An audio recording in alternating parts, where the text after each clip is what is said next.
I was thinking about something or someone that I saw the other day, and I thought I might write it down and send it to you. It's nothing too impressive or scary, but it's freaking weird by my standard. I have an identical twin brother, and we're like best friends. I know you hear many stories about how some twins hate each other, but we're nothing like that. We actually embrace the fact that we're so similar in looks, personality, and just about everything. I live in an apartment in Lakeview, Chicago with my girlfriend, and my brother lives just a few blocks down the road from where I live. My brother often comes over to my place for breakfast over the weekend because there's one thing that I do well that he sucks at, and that's cooking. Last Sunday, I woke up late like all previous Sundays. I wanted to sleep more, but the smell and sound of bacon sizzling on the stove was torturing all my senses. I got up to do the normal morning stuff, take a leak, brush teeth, and a quick shower. I still had morning vision, so I wasn't seeing everything 100% clear. I walked towards the kitchen to say good morning to my girlfriend, and I saw my brother was sat on the stool talking to her. "Good morning, gang." But what the hell, they won't even acknowledge me. "Hello," I said good morning, but they still pretended to not see me. "Oh, fuck you both, it's not even funny." I said those words and walked into the bathroom. I got out after a quick shower, but what an odd shit, no one's home. I walked into the kitchen and there's not even a sign that my girl was cooking. In fact, I can't even smell the bacon anymore. So I'm standing in the middle of a kitchen looking like a dumbass when my girlfriend opens the front door and walks in. "Good morning, babe," says my girl. "Hey, weren't you here just now like 5 minutes ago?" "Nope, I was at a Starbucks with Linda." "So you weren't cooking bacon just a few minutes ago?" I said no. I was out for like the past 3 hours. "But I saw you with my brother in the kitchen." "Oh, what the hell, Rose? Stop bullshitting." "Oh yeah, Toby called. He said he was going to be out of town for a few days, so he asked us to drop by his place and pick up his cat and look after it until it comes back," says my girl. I stopped talking and begin to concentrate in my underwear in the middle of the kitchen. So my brother's out of town and my girl was out for the last 3 hours. Even if my girl and my brother are playing a prank on me, where's the smell of the bacon? Even with all the windows open, it takes at least half an hour for the kitchen to go smell free after we cook something smelly. It just didn't add up. Disturbing my half-naked concentration session, my girlfriend says, "Hey, talking about bacon, let's try the turkey bacon we got the other day. Linda says it's really good and it's got so much less sodium and fat." She starts cooking and I go back to our bedroom to get dressed up. By the time I go back to the kitchen, my girl's got breakfast ready, waiting for me. I sit on the stool and turn my head towards the bedroom, and all I could think was, this was the scene I was seeing when I woke up and was walking towards the bathroom. What did I see? Myself in the future?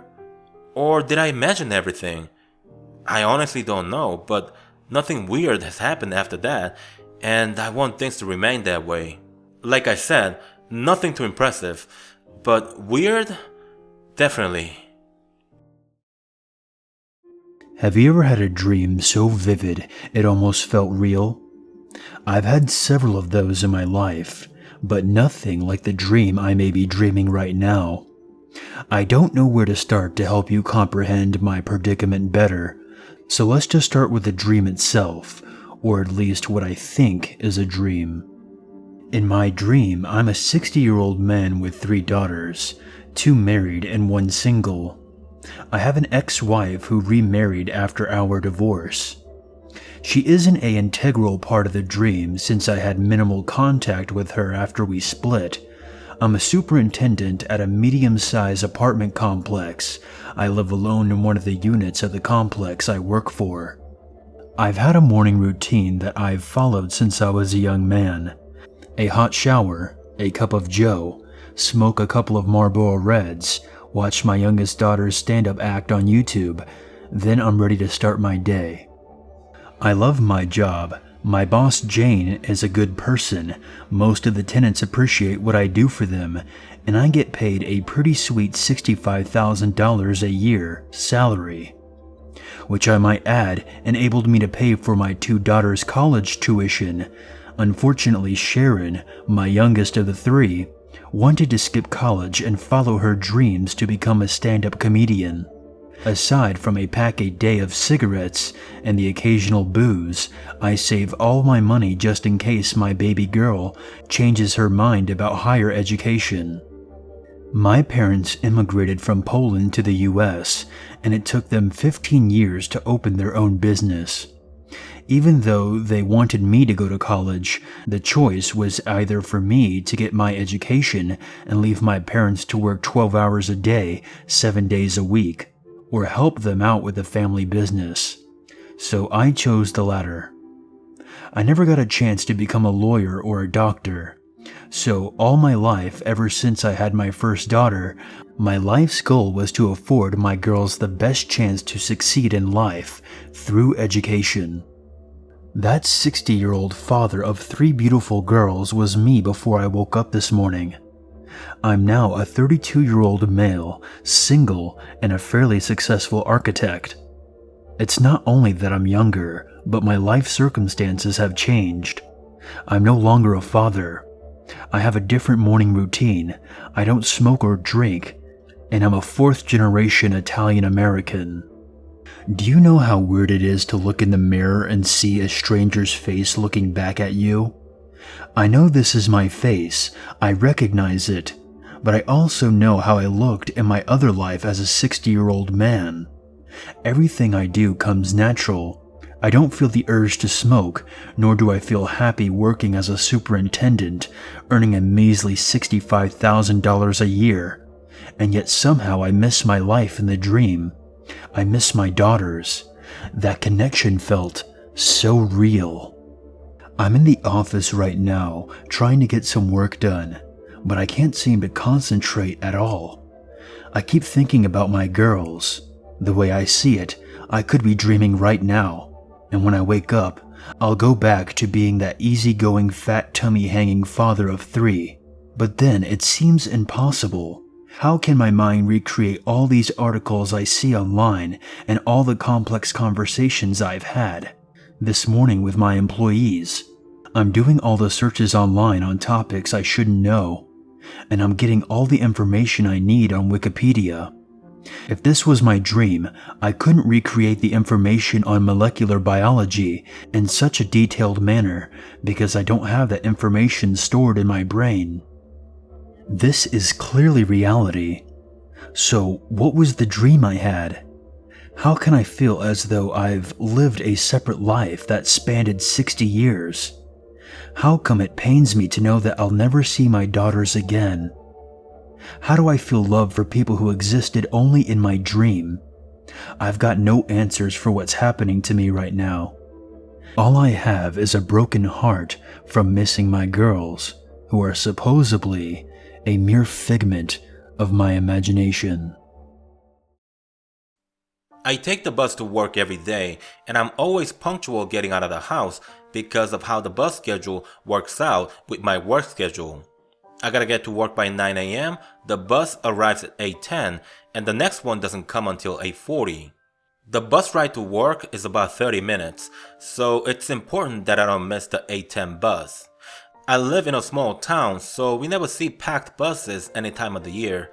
I like watching the road riding high on the bus, so I normally sit on the first row on the right side of the bus. One Tuesday, I was once again punctual getting out of the house, 7:55 in the morning, walking at a normal pace to get to the bus station by 8:05ish. I'm crossing the street when I see an elderly gentleman struggling to make progress on his wheelchair.